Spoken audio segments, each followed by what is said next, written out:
So obviously we've got four nations, four regulators. Can you tell us more about how that works, this regulation? Slowly. Right, no, it's I respect the regulator. I think it's a really hard job that the regulators have, and they go through peaks and troughs themselves. I think they go through moments where they are particularly fast. They go through moments where they're understaffed and so on, and so things take time. We're going through a bit of that with the Care Quality Commission in England at the moment, and but there's lots of really interesting pieces there. I think they do a very good job in helping franchisees or care providers go through that first piece and ensuring a base level of compliance and quality. And actually, I would probably say that with regulators across the United Kingdoms. I think there is a wonderful set of quality. I mean, we've got a branch in Scotland, so we've worked directly with the Care Inspectorate.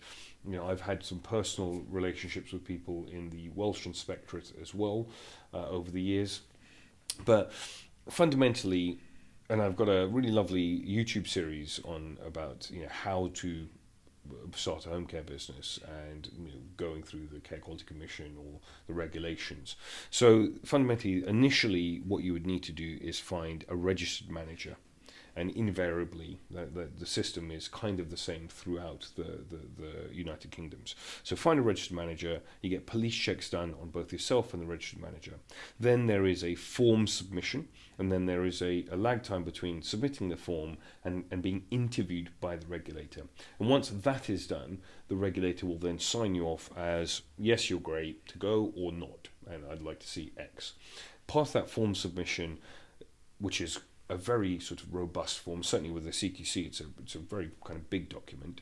They require policies, they require business planning, they require letters from accountants to say that this person is well funded, and then they'll dig into all of that with you on the call. So they'll often go through regulations and understanding about those regulations. And what they want to see with the managers is somebody that really understands the regulation and will run a safe service.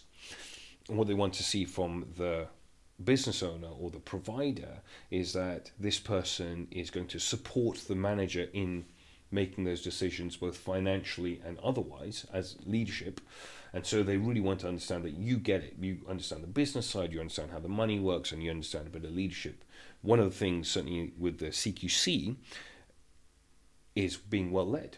And that is one of the things that they look for and say, well, actually, we're really interested to know what sort of leader are you? What are you doing for the leadership piece? Give us examples of that. So I think, I hope that answers your question. I think that really it sort of digs into, it's a full spectrum of things. And then they'll come out on a regular basis and come and inspect your service and say, are you doing what you said?